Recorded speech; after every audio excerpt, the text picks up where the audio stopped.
Creia que hoje o grande eu sou falará poderosamente ao seu coração. O nome desse grande eu sou é Jesus, o Todo-Poderoso, o nosso Senhor. Amém? Fique com Deus e vamos ouvir a palavra do Senhor. Prepare-se aí. Mas antes de começar a pregação, eu quero orar com você, tá bom? Feche seus olhos aí na sua casa, põe a mão no teu coração e ora comigo. Senhor, em nome de Jesus, eis-me aqui diante de Ti. Ó Deus, eu sei que o Senhor se faz presente aqui na minha vida, aqui na minha casa e na vida de cada um que está me ouvindo agora.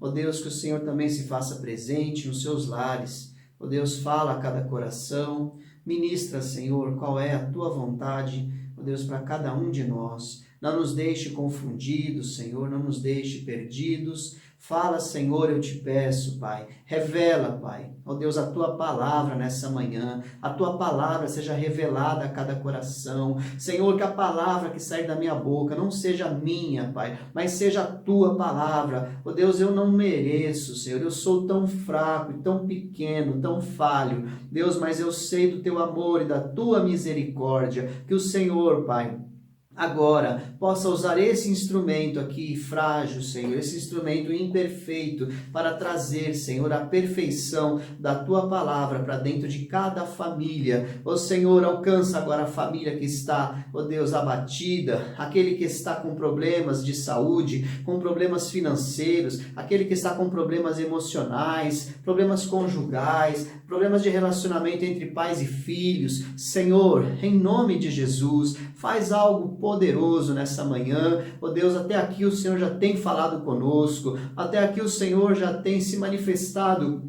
através dos louvores. Eu sei que já tivemos curas, já tivemos, Senhor, famílias restauradas. Ó Deus, mas ainda há algo que eu sei que o Senhor quer fazer, que o Senhor possa fazer agora, nessa manhã, nessas casas em que eu estou entrando, ó Deus, e que ainda entraremos nos dias seguintes. Venha, Senhor, oh Pai, em nome de Jesus, venha, Senhor, fazer um milagre, Senhor, aonde não há mais saída, onde não há mais o que o homem fazer.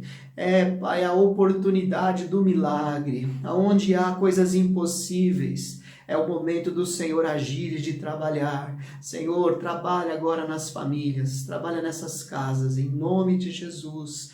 E vem com o Teu milagre, Pai, o Teu sobrenatural. Eu declaro sobre a Tua casa agora, em nome de Jesus. Receba aí na tua casa o sobrenatural do Senhor. Receba na tua casa a bênção do Senhor, que enriquece e que não acrescenta dores. E creia que ainda que Deus pareça estar calado, pareça não estar fazendo nada, Deus é um Deus, o nosso Deus é um Deus que trabalha por aqueles que nele esperam. E ainda que ele não faça, nós nunca, Senhor, deixaremos de te adorar, pois sabemos que o Senhor tem um propósito em tudo que o Senhor faz. Em nome de Jesus, que a tua vida seja cheia da glória de Deus, que a tua vida seja cheia da presença de Deus. Isso é o que importa. E o Senhor faça grandes e maravilhosas coisas na tua vida. Essa manhã, o Senhor faça algo novo no teu coração. Eu te abençoo em nome de Jesus. Receba agora a palavra do Senhor. Amém? Glória a Deus. Quero compartilhar com vocês uma ilustração. Em certa feita, em certa ocasião, um homem ele resolveu sair do seu país e ir para uma outra terra, um outro lugar, e ele ali procurou sobreviver, melhorar de vida, procurou montar um negócio, tentou ali diversas coisas e ele não teve sucesso. Ele passou bastante dificuldades ali naquele país estranho e ele resolveu voltar então para sua terra natal. E ali ele, com muito esforço, conseguiu uma passagem de navio, um navio simples, mas conseguiu ali uma passagem e embarcou. Antes de embarcar, ele reuniu suas últimas economias ali e comprou alguns pães e algumas castanhas, que era a única coisa que deu para ele comprar, que ele entendeu que aquilo o nutriria até ele chegar ao seu destino. Ele não poderia ficar ali mais de um mês naquele navio sem comer, que era o tempo da viagem. E ali ele foi, ficou lá no seu aposento e comia seu pãozinho com as suas castanhas e foi comendo. E eles passaram-se alguns dias, ele já não aguentava mais comer pão com castanha, e além do que também estava acabando. Além do mais, vinha um cheiro maravilhoso da cozinha, um cheiro de um bife acebolado, e ele ficava com o seu estômago ali pedindo para comer aquilo, mas ele só tinha o pão com as castanhas. E ele resolveu dar uma passeada pelo navio e encontrou um homem no meio do caminho e falou: nossa, como eu tenho vontade de comer uma refeição, faz dias que eu só como pão com castanhas. E aquele homem olhou para ele com ar de interrogação e falou: você está com a sua passagem aí? Ele disse: sim, estou, deixa eu dar uma olhada. Ele pegou aquela passagem, analisou, olhou, balançou a cabeça, entregou a passagem para o homem e falou: amigo, você não prestou atenção. Na sua passagem, a refeição está incluída. Você pode comer todos os dias. Você já pagou pela comida. Você já tem o direito adquirido. Aquele homem ficou tão surpreso com aquilo, porque ele não sabia que ele tinha aquele privilégio, aquele direito. Faltava-lhe conhecimento. E ele estava ali sofrendo porque faltava conhecimento. Interessante, né? E ali o restante da viagem dele foi bem melhor, porque agora ele entendia, ele tinha conhecimento. Meus amados, essa ilustração que eu contei agora mesmo, antes da oração, do homem que não tinha entendimento das refeições incluídas na sua passagem, ela tem o sentido de, quando a gente não entende bem as coisas, a gente sofre. A falta de entendimento, ela traz sofrimento. E vocês devem lembrar, quem assistiu na pregação anterior, que eu preguei, dia 19 de abril, não me lembro a data agora, sei que foi algumas semanas atrás, quando eu falei do grande eu sou. E nessa pregação eu disse que a base para um bom relacionamento é o conhecimento. O conhecimento. E nós estamos falando de Deus. O conhecimento de Deus. Então a base para nós termos um bom relacionamento com Deus é nós conhecermos a Deus. E é importante perceber que Jesus, quando ele veio, ele deixou bem claro por que ele veio. Ele não deixou dúvidas para as pessoas da sua época e também para nós, porque ficou registrado na palavra do Senhor o que ele veio fazer, né? Então, o que eu quero dizer aqui? O que ele disse que ele era? Ele disse que ele era o Filho de Deus. Jesus, ele disse que ele era o próprio Deus que se fez carne. O Pai enviou o Filho, né? A segunda pessoa da Trindade. O Pai é a primeira, o Filho é a segunda, o Espírito Santo é a terceira. Pai, Filho e Espírito Santo, um só Deus, em 3 pessoas. Mas hoje a pregação não é sobre a Trindade. Mas o Filho veio e encarnou. Então, o próprio Deus veio morar conosco. Lá em Isaías fala que o nome dele é Emanuel, que significa Deus conosco. Então, Deus veio habitar entre nós. Jesus deixou isso muito claro, que ele era Deus. E que ele era o verbo da vida, que ele era a palavra de Deus. Olha essa frase, verbo da vida. Palavra de Deus que traz vida. É muito importante para nós entendermos que a palavra de Deus revela Deus para nós e é ela quem nos dá vida. As palavras de Jesus são espírito e vida. A Bíblia não é um livro comum. A Bíblia é a revelação de Deus para a humanidade, através de homens que ele escolheu, inspirados por ele, para registrar quem ele é, pelo menos um pedacinho, porque Deus é muito maior do que se possa registrar em qualquer livro.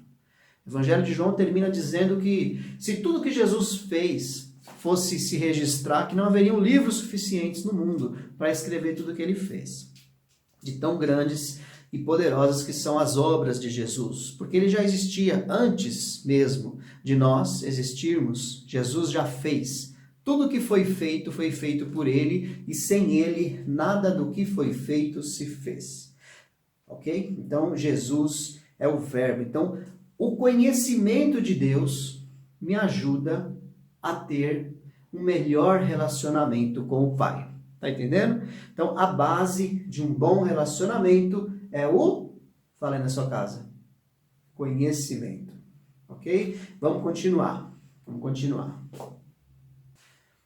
E uma coisa importante.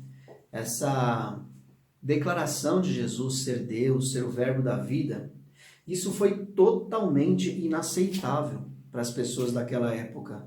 Eles não admitiam isso. Eles não conseguiam admitir essas declarações de Jesus. Nem os discípulos estavam conseguindo entender isso que ele estava falando. Agora, me diga uma coisa. Por que foi tão importante essa distinção? Ele se declarar Deus dessa maneira. Existem, pelo menos, acho que somente 2 linhas de pensamento sobre religião. Somente 2 linhas. Se você não concordar, tudo bem. Vamos tentar fazer um exercício aqui. Nós temos no mundo as religiões politeístas, que elas aceitam várias divindades, não importa qual é a sua divindade, elas normalmente convivem facilmente, as divindades convivem entre si facilmente. São as politeístas, poli de muitos, teístas de deuses, né? Muitos deuses. E existem as monoteístas, um único Deus. Dentre as monoteístas, nós temos o judaísmo. Do judaísmo viemos para o cristianismo, e do cristianismo saiu o islamismo e várias seitas e heresias que consideram o cristianismo como base, a Bíblia como base. Então você tem aí as monoteístas, né, as religiões monoteístas. O cristianismo, ele é o cumprimento das profecias do judaísmo.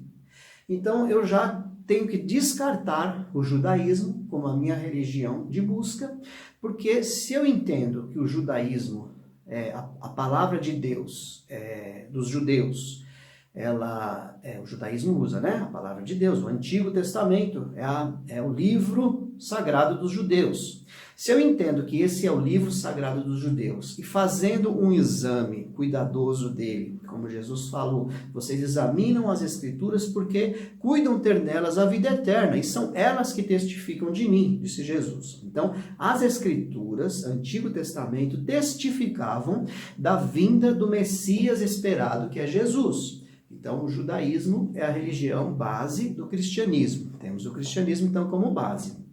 E o cristianismo, ele não, em momento algum, ele apontou para uma outra substituição.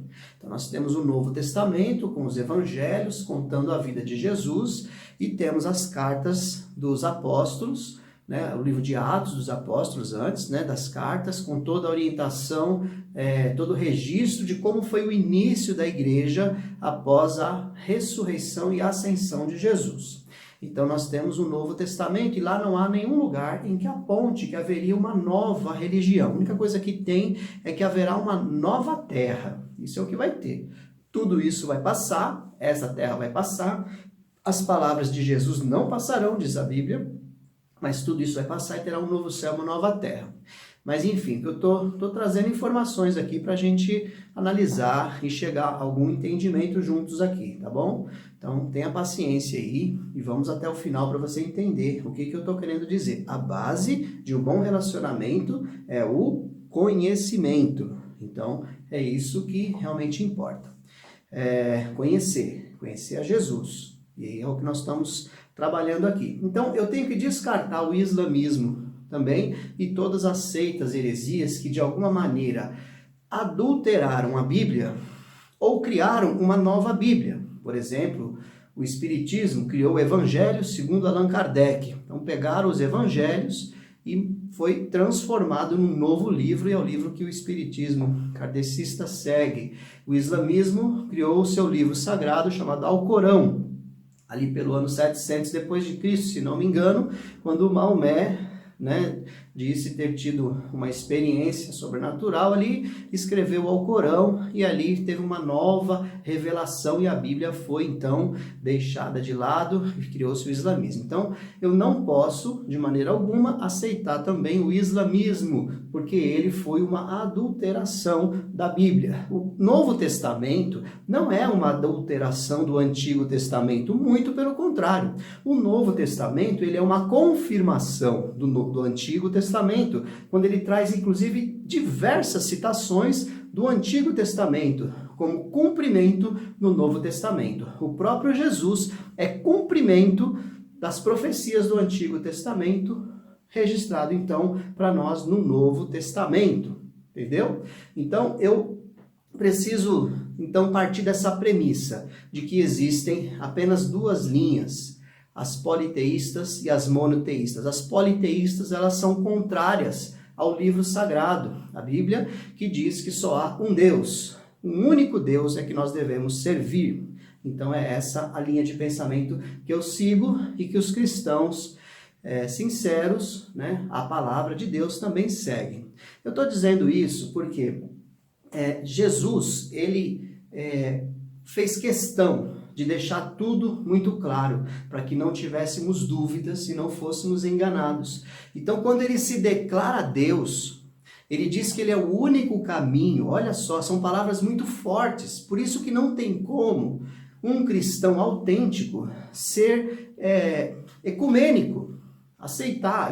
Eu não persigo ninguém. Se a pessoa tem outra linha de pensamento, tem outra religião, eu tenho que tolerar, normal, mas eu, pelo meu entendimento e de muitos, entendimento de muitas pessoas, esta pessoa que não segue a palavra de Deus, ela está condenada. Então, eu tenho que orar por essa pessoa e pedir que ela seja alcançada e não compactuar com a sua regra de fé, que é contrária à regra de fé que Jesus trouxe. Jesus foi morto na cruz porque ele não compactuou com a regra de fé daqueles homens que deturparam a Bíblia para criar uma religião própria. Fariseus, essênios, saduceus, escribas, zelotes, mestres e mestres. Ele foi contra todos eles. Ele não foi ecumênico. Se o meu mestre não foi ecumênico, eu não posso também ser ecumênico. Então é muito diferente de perseguição e de intolerância. Mas eu não posso aceitar o erro quando aquilo é contrário ao que a palavra de Deus me ensina. E Jesus foi perseguido por combater o erro. Ele disse muitas vezes. Então você precisa prestar atenção nas palavras de Jesus para você conhecê-lo bem, para que você possa ter um ótimo, um excelente relacionamento com ele. Olha só, olhando aqui só para o começo do Evangelho de João, uma breve sinopse aqui. No capítulo 1 do Evangelho de João, nós temos a apresentação de Jesus como o verbo da vida, né? O próprio João Batista testemunha dele e João Evangelista testemunha ali a respeito da sua vinda, né? Como ele veio do céu para a terra para se manifestar aos homens. Esse é o primeiro início do Evangelho de João, primeiro capítulo. No capítulo 2, Jesus inicia ali precocemente o seu ministério, ali na transformação da água em vinho, naquele casamento, na Caná da Galileia. Ele faz ali um milagre, o primeiro, diz a Bíblia, não era nem a hora, né? Mas ele fez ali aquele milagre e ali muitas pessoas creem nele, ele já começa a fazer sinais e maravilhas e poder e mostrar para que ele veio. No capítulo 2, ele reivindica autoridade sobre o templo, porque ele entra no templo e já derruba a mesa dos cambistas e faz aquele azorrague de cordéis, como a Bíblia diz, né? E ali ele diz que a casa do pai dele é chamada casa de oração. Então, o zelo da casa do Senhor o consumia. Então, ele já não veio ali aceitando e tolerando, ele já veio consertando as coisas, dizendo que Jesus já veio dizendo que ele tinha autoridade sobre a igreja, sobre o templo. Ele não era apenas mais um, isso no capítulo 2. No capítulo 3 de João, ele prega um sermão maravilhoso para Nicodemos. Nicodemos chega até a presença de Jesus e Jesus ali traz Nicodemos a um entendimento profundo, muito profundo, e é onde ele declara também o porquê que ele veio. A Bíblia diz em João 3,16 que porque Deus amou o mundo de uma tal maneira que deu o seu Filho unigênito, para que todo aquele que creia nele não morra, mas tenha a vida eterna. Então Jesus já se declara ali como o enviado de Deus, aquele que crer nele não morre, mas tem a vida eterna, e foi Deus, o Pai, que deu a ele o Filho. Ele também já se coloca ali como o Filho unigênito, único com Deus, somente um com Deus, o único Filho de Deus, de verdade. Né? Isso no 3. No capítulo 4, Jesus faz a primeira declaração, não das 7 grandes, mas uma declaração muito forte, onde ele fala para a mulher samaritana, para uma pessoa só, uma mulher. E aí, mamãe, olha só a honra que as mulheres têm.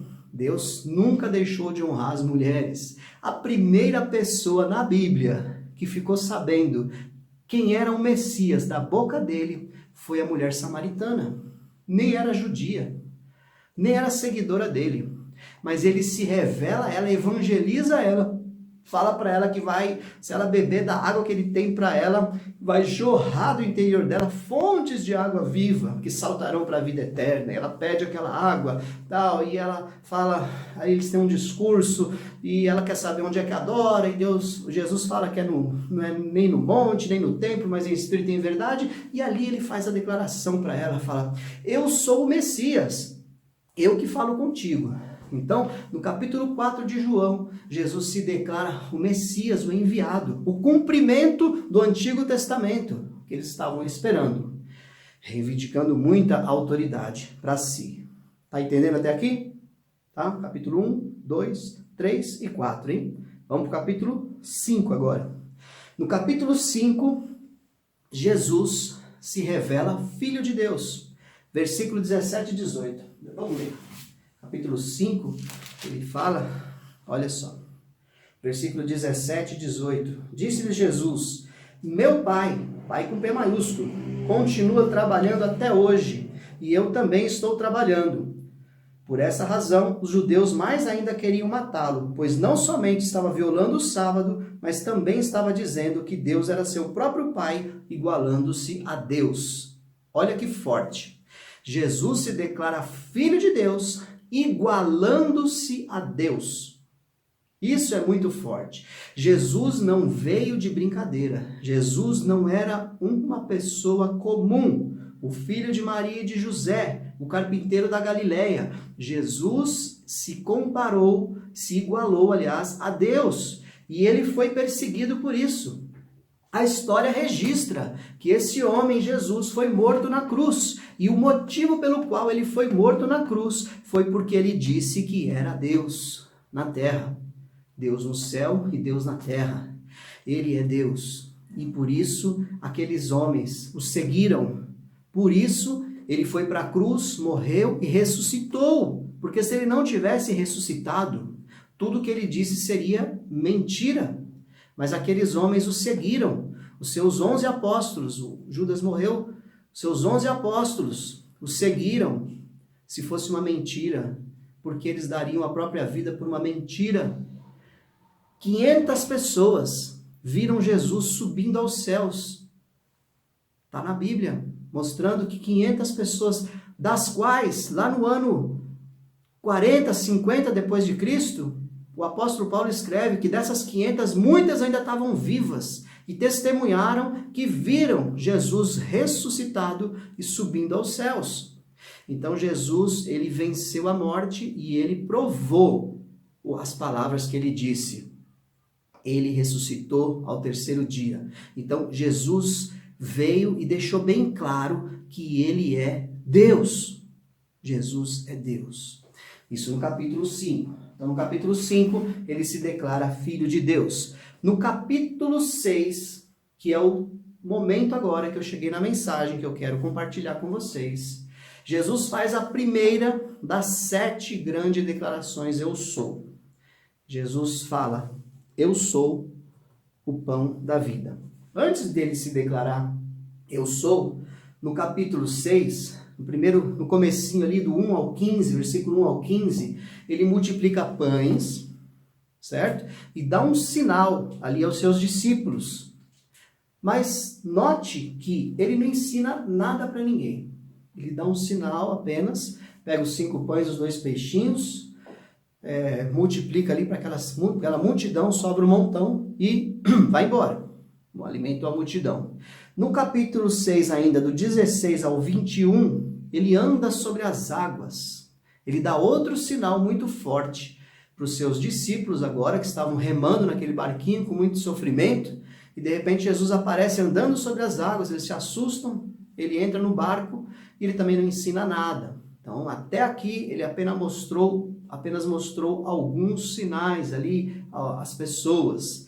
Agora, do versículo 22 até o 35, Jesus começa um discurso de ensinamento, onde ele vai trazer para nós uma mensagem muito importante, onde ele fala que ele é o pão da vida. Agora, ele não faz nenhum milagre, ele somente traz o ensino.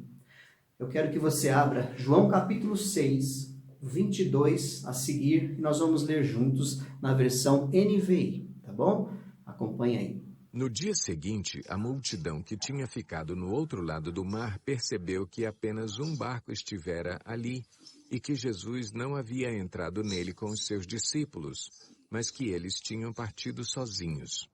Então, alguns barcos de Tiberíades aproximaram-se do lugar onde o povo tinha comido o pão após o Senhor ter dado graças. Quando a multidão percebeu que nem Jesus nem os discípulos estavam ali, entrou nos barcos e foi para Cafarnaum em busca de Jesus. Quando o encontraram do outro lado do mar, perguntaram-lhe, Mestre, quando chegaste aqui? Jesus respondeu, a verdade é que vocês estão me procurando, não porque viram os sinais miraculosos, mas porque comeram os pães e ficaram satisfeitos. Não trabalhem pela comida que se estraga, mas pela comida que permanece para a vida eterna, a qual o Filho do Homem lhes dará. Deus, o Pai, nele colocou o seu selo de aprovação. Então lhe perguntaram, o que precisamos fazer para realizar as obras que Deus requer? Jesus respondeu, a obra de Deus é esta, crer naquele que ele enviou. Então lhe perguntaram, que sinal miraculoso mostrarás para que o vejamos e creiamos em ti? Que farás? Os nossos antepassados comeram o maná no deserto, como está escrito.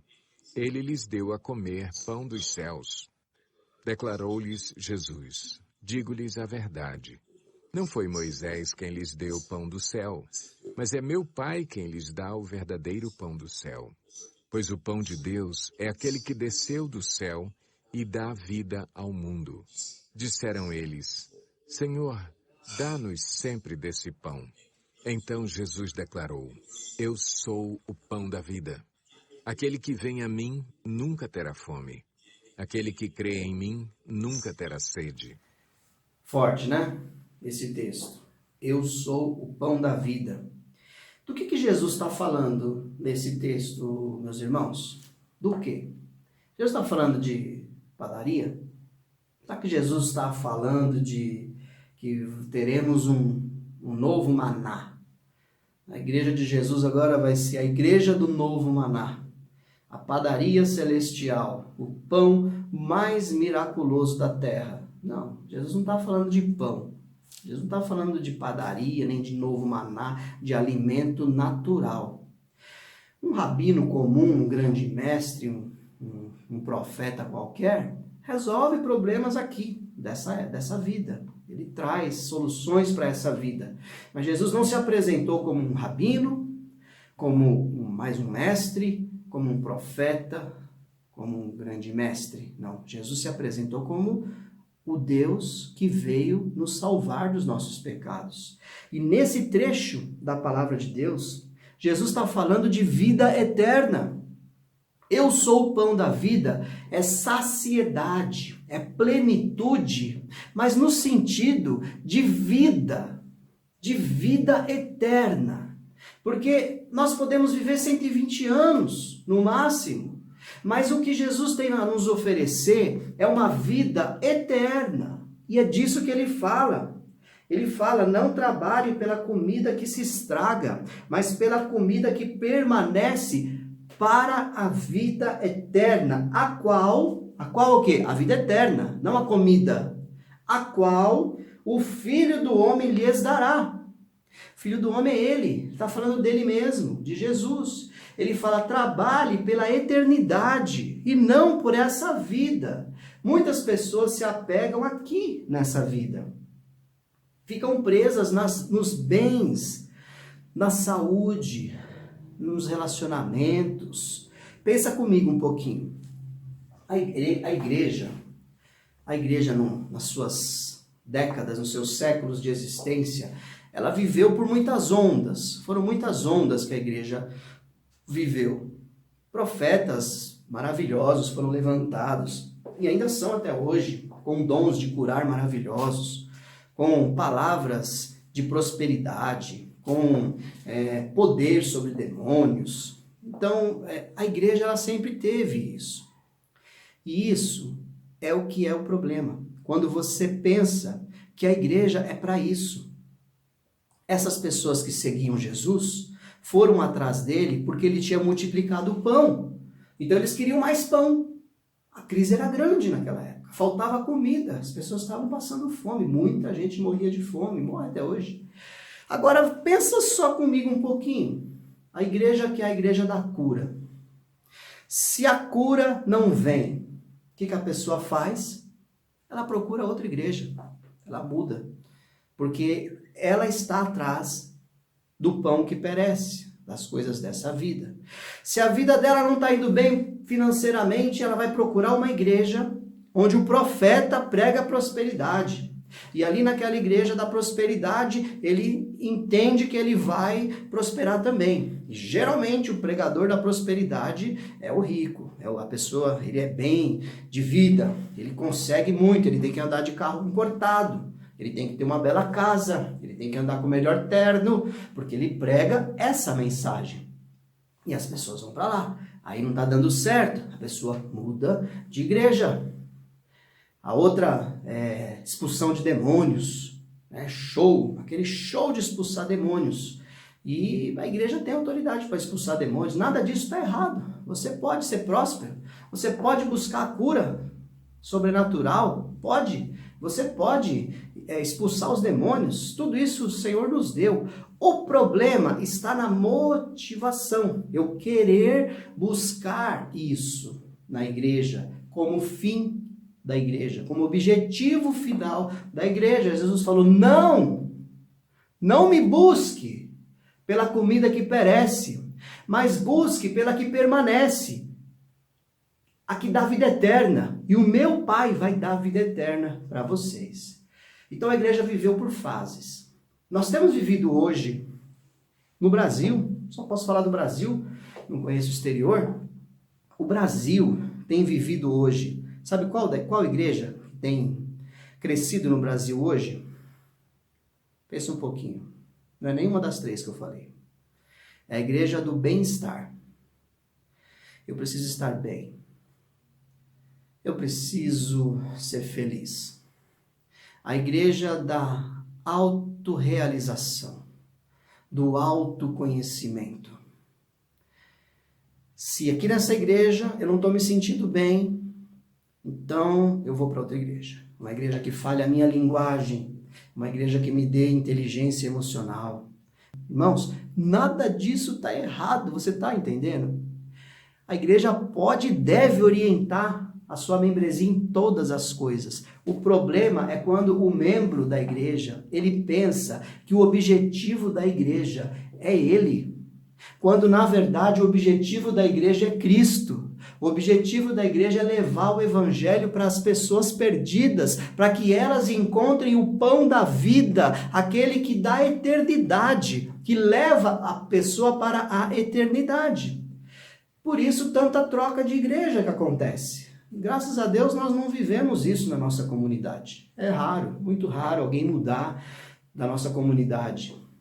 Nós temos uma comunidade bem estabelecida. O que nós não temos ainda, a comunidade da família, é uma comunidade que entendeu o nosso propósito de levar o pão da vida para as pessoas, de mostrar o caminho da salvação para o teu vizinho, de dizer para as pessoas que Jesus dá vida eterna. Não levar para as pessoas que Jesus cura a enfermidade dela, que Jesus aumenta o salário dela, que Jesus dá bem-estar, que Jesus tira os demônios. Isso tudo vai acontecer. Isso tudo é consequência de uma vida com Deus. Deus é bom e Ele gosta de fazer essas coisas. Ele gosta de nos abençoar. Mas a mensagem que a igreja tem que pregar é a mensagem que Jesus pregou. Ele pregou a si mesmo, porque ele é a própria palavra de Deus, quando ele disse, eu sou o verbo da vida. Quando ele diz, eu sou o pão da vida. Aquele que crê em mim, jamais terá fome, jamais terá sede. Para a mulher samaritana, ele disse que se você soubesse quem está falando contigo, você lhe pediria, e ele lhe daria uma fonte de águas, olha a palavra, que jorra para a vida eterna. Vida eterna. Presta atenção do capítulo 1 até o capítulo 6, pelo menos, de João. Lê de novo. Você tem tempo aí na sua casa. Separa um tempinho, lê de novo esses 6 capítulos e veja quantas vezes Jesus cita eternidade. Jesus não fala de coisas dessa vida. Ele faz coisas dessa vida. As coisas dessa vida são consequência de uma vida com Deus. Jesus, ele prega o mais importante, eternidade. Eu sou o pão da vida.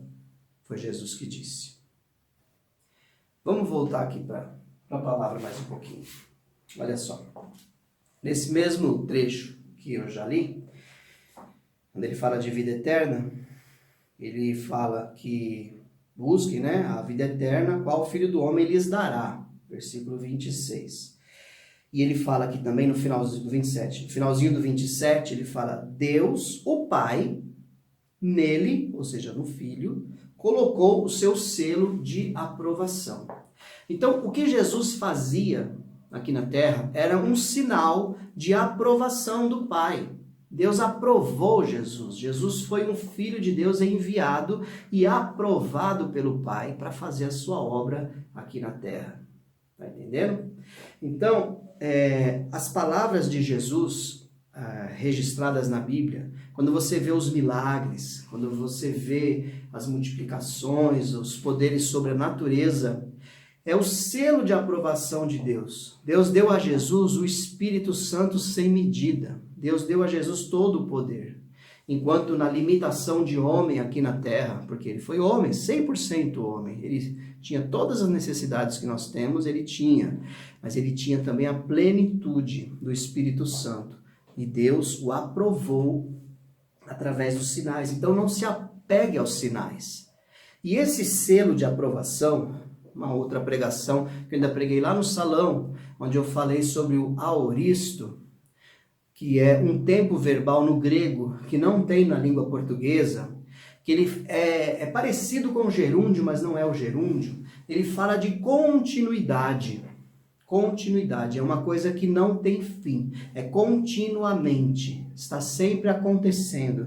Então, essa aprovação que o Pai colocou no Filho está no aoristo. Esse selo de aprovação foi colocado no tempo contínuo. O que quer dizer isso, pastor? Isso quer dizer que Jesus continua hoje, o mesmo. Jesus pode multiplicar o pão na sua vida, fisicamente falando, se você está precisando. Jesus dá poder à igreja para expulsar os demônios? Sim, dá. Jesus pode te dar o bem-estar? Sim. A minha paz vos deixo, a minha paz vos dou.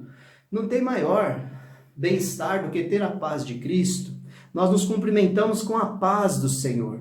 Então, isso tudo vale. É para hoje também. Não tem problema nenhum. Então, Jesus é aprovado por Deus e foi aprovado até o fim. Foi obediente, diz a Bíblia, até a morte e morte de cruz.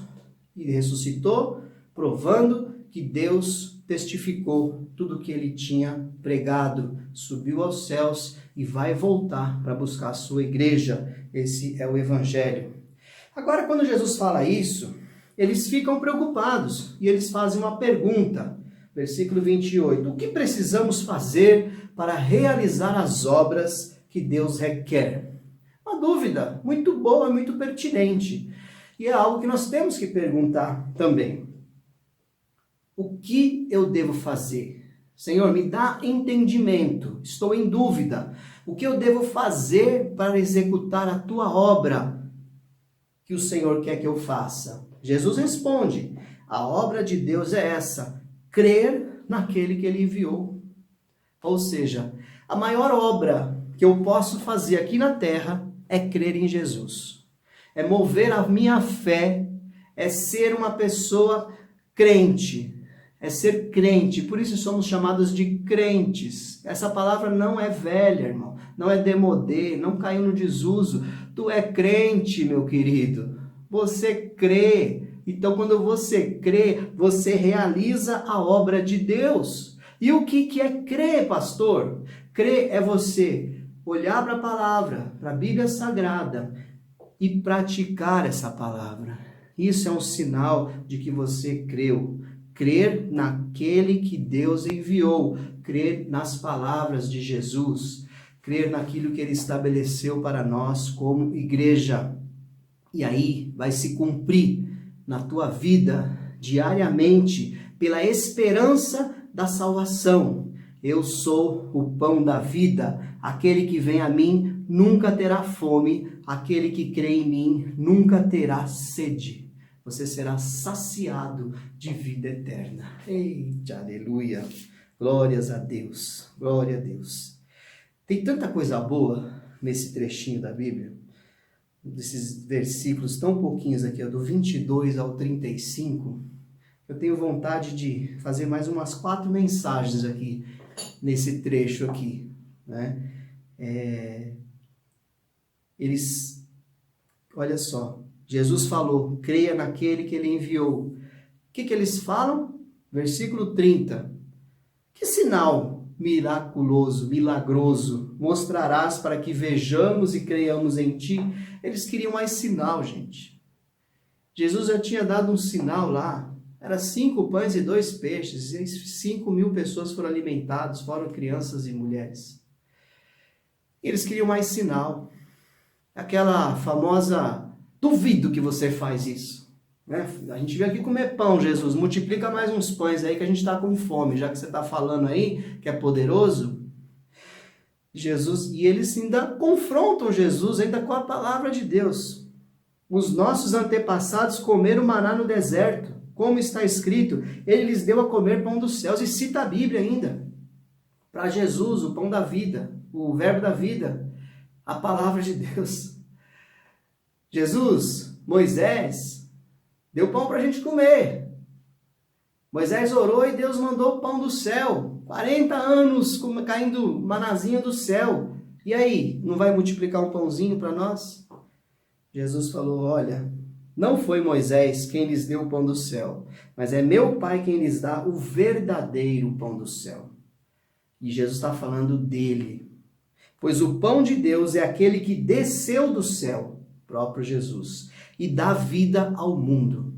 Então, o objetivo de Jesus vir à terra é dar vida ao mundo, vida em abundância. Eu vim para que vocês tenham vida e vida em abundância. João 10:10. É maravilhoso esse texto. Jesus, ele veio nos dar vida e ele continua declarando palavras que nenhum profeta tem autoridade para dizer. Eu desci dos céus, eu sou filho de Deus, eu sou o Messias, eu sou antes de Abraão. Irmãos, é muito forte. O nosso Jesus é único. E por isso, você pode ter certeza e convicção de que, apesar de existirem milhares de religiões, você está na religião de Deus, o cristianismo. Eu reivindico agora a autoridade dessa palavra para as nossas vidas, de entender que o único caminho que leva ao céu é Jesus Cristo, nosso Senhor. Através de você comer desse pão, o pão da vida, que é o próprio Filho de Deus, comer da sua carne e beber do seu sangue, que nada mais é do que você participar da ceia do Senhor, você estará fazendo parte da eternidade projetada por Deus para a terra. Não é mais uma religião. Nós não podemos nos confundir. A quantidade de mensagens confusas que existem nesses tempos confundem até aqueles que são bem firmados. A pessoa para pensar, será? Mas analise se esses homens que seguiram Jesus e escreveram este livro, que já foi mais do que comprovado de que o livro que nós temos na mão é o original, escrito por esses homens, eles deram a sua vida, eles não dariam a sua vida por uma mentira. Jesus se declarou o Filho de Deus, o próprio Deus. E esses homens morreram, suas famílias foram martirizadas nas suas frentes, na frente deles, de mortes terríveis. E eles não negavam a fé, porque eles viram e creram. E como João disse, apalparam o verbo da vida. Eles viveram isso.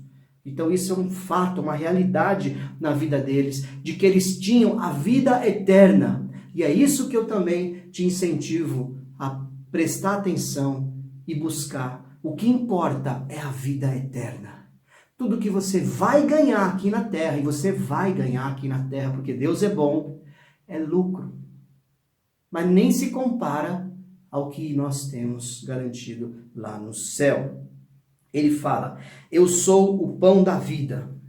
Não, antes, que ele fala que foi Deus que deu, verdadeiro, eles falam, Senhor, dá-nos sempre desse pão, igualzinho a samaritana, Senhor, me dá dessa água. Não está entendendo que não é coisa física, é coisa espiritual. E ele fala, então Jesus declarou, eu sou o pão da vida, aquele que vem a mim nunca terá fome, aquele que crê em mim nunca terá sede. Mas como eu lhes disse, vocês me viram, mas ainda não creem. Eles ainda não criam. Lamentável isso. Então, eles ainda não criam. E ele fala assim no versículo 37, todo aquele que o Pai me der virá a mim, e quem vier a mim eu jamais rejeitarei. Então, aquele que se achega a Jesus nunca vai ser rejeitado. Se achegue, vá até a presença dele.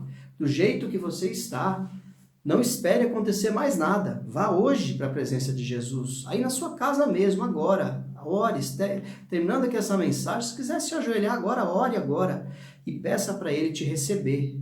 Diga, Jesus, eu olhei para ti. Eu quero te receber. Eu quero que o Senhor seja o meu Senhor e meu Salvador. E receba Jesus. Ele não vai te rejeitar. Você não precisa parar para consertar nada agora. Você vai consertar depois, com a ajuda de Jesus. Vai pedir perdão pelos seus pecados. Vai se reconciliar com quem precisar. E o Senhor vai te ajudar a fazer tudo isso. Porque Ele não rejeita. Eu jamais rejeitarei, disse Jesus, aquele que vier a mim. Porque Ele fala, versículo 38, pois desci dos céus, não para fazer a minha vontade, mas para fazer a vontade daquele que me enviou. A vontade de Deus, o Pai. E esta é a vontade daquele que me enviou, que eu não perca nenhum dos que ele me deu, mas que os ressuscite no último dia. Irmãos, a Bíblia, nesse trecho e em toda ela, está falando de vida eterna. O pão da vida não é pão que perece, não é pão para essa terra, é pão para a eternidade, ou significa que é como você comer uma comida sobrenatural que você nunca mais vai morrer. Tem tantos filmes aí que brincam com essa temática da pessoa se tornar imortal. Você vai se tornar imortal, mas não nesse seu corpo. Você vai ser transformado num outro corpo, porque você vai ressuscitar no último dia. Então, aquele que foi dado a Jesus, que é todo aquele que recebe a Jesus, vai ressuscitar no último dia. Versículo 40. Porque a vontade de meu Pai é que todo aquele que olhar para o Filho e nele crer tenha, diga aí na sua casa, tenha a vida eterna. Todo aquele que olhar para o Filho e nele crer, tenha a vida eterna. Essa é a vontade do Pai. E eu, Jesus, o ressuscitarei no último dia. Maravilhoso, né? Você viu quando a gente lê a Bíblia com contexto, prestando atenção no tema do que está sendo dito, você não se engana? Você não segue errado? Por que tanta coisa dá errado? Por que as pessoas se frustram tanto? Porque pegam a Bíblia num ponto isolado. Lê a Bíblia num ponto isolado. Pega aquilo como uma promessa e fala, não, Deus vai fazer isso para mim porque está escrito aqui. E aí o dia que a pessoa está com fome, que falta pão, ela fala, mas Jesus, você é o pão da vida. Por que não tem pão? Por que eu estou passando necessidade agora? Meu irmão, Jesus está falando de vida eterna. Você pode passar um momento de dificuldade. Eu não sou melhor do que Paulo, do que Pedro, do que Tiago, do que João. E todos eles passaram necessidade. Todos eles foram martirizados. Aonde a igreja foi parar e achar que ela é melhor, que não vai passar dificuldades e necessidades. Então, o tema da mensagem de hoje, agora trazendo para a prática, eu te falei muita coisa. Pastor, o que você quer dizer com tudo isso? Eu quero te dizer o seguinte, viva na realidade de Cristo, que Cristo tem para você vida eterna, e o que você tiver aqui nessa terra é lucro. Se te tirarem tudo, você vai dizer, eu adoro ao Senhor sem nada. Se você perder tudo, não importa. O que importa é a eternidade. E você também vai ter uma palavra de fé agora para o seu coração, uma palavra de confiança, que o Senhor, Ele não deixa um justo desamparado e nem a sua descendência mendigar o pão. Mas eu teria que rasgar da Bíblia algumas partes. Por exemplo, se eu pegar a história de Rico e Lázaro. Lázaro sofreu durante a sua vida toda, morreu, pobre, mendigo, e foi para o céu. E o Lázaro foi para o céu. E o rico, que teve tudo de fartura, se esqueceu de Deus e foi para o inferno. Então aqui mostra que podemos passar necessidade, sim. Muitas vezes estamos no meio de uma nação totalmente corrompida e estamos vivendo a miséria, a destruição, não porque falta alimento, porque Deus tem dado alimento, a nossa terra produz muito, nós temos na terra alimento abundante, mas a maldade do ser humano que governa a terra que impera. E Deus vai enxugar dos nossos olhos toda lágrima, está lá em Apocalipse. Então eu não posso viver um evangelho falso e pregar um evangelho falso, triunfalista, só de vitória, só dessas coisas dessa vida, porque isso é mentira. Se tem lágrima para enxugar lá no céu, como diz em Apocalipse, é porque tem sofrimento aqui na terra para sofrer. Jesus disse, nesse mundo tereis aflições, mas tenha bom ânimo, eu venci o mundo. Nós venceremos com Cristo, porque em Cristo nós somos mais do que vencedores. Porque a vitória não está aqui aparente, a vitória está na eternidade. Esse é o Evangelho. Eu quero que você se apegue a essa palavra. Deus deu, Deus tirou. Louvado seja o nome do Senhor. Você vai ter mais quando você pensar assim. Você vai ter mais fé, você vai ter mais alegria, você vai ser mais grato para as coisas que você tem. Tem pessoas muito arrogantes nos nossos dias, que se apoiam nas riquezas. E muitas vezes Deus tira essas bases porque ama. E aquilo que está impedindo você de chegar até Deus. A Bíblia fala que todo aquele que o Pai me der virá a mim. Algumas pessoas precisam perder para poder conseguir chegar até Deus. Então, vá até Deus. Permaneça em Deus e creia que Jesus tem para nós vida eterna. Vida eterna, isso é o que importa. Amém, meu querido? Jesus disse, eu sou o pão da vida. Aquele que vem a mim nunca terá fome. Aquele que crê em mim nunca terá sede. Nunca é muito forte. Nunca fala da eternidade. Creia que a vida eterna está garantida para os filhos de Deus. Que Deus te abençoe. Que Deus te ajude nas suas necessidades. Eu não quero tirar a sua fé, a sua esperança daquilo que você está esperando receber, porque Deus quer te dar. Dê e Deus te devolverá. Boa medida, recalcada, sacudida e transbordante vos darão, diz a palavra do Senhor. Mas não se apegue ao caminho, esse caminho aqui da vida. O que importa é a eternidade. As coisas que acontecem aqui nem se comparam com o que nós temos lá na eternidade. Você vai ser muito mais feliz assim. Pode ter certeza disso. Amém? Que Deus te abençoe e até em breve, quando estaremos juntos na presença do Senhor. Em nome de Jesus.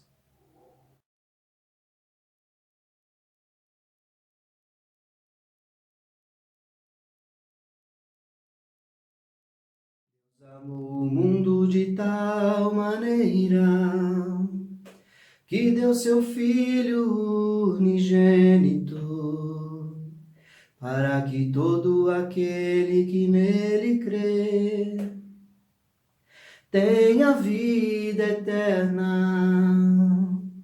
E ele se fez carne e habitou entre nós, cheio de graça, cheio de verdade, cheio de graça, cheio de verdade. Ele é o pão da vida, cheio de graça, cheio de verdade. Amém? Que Deus te abençoe. Aplaude o Senhor aí na sua casa.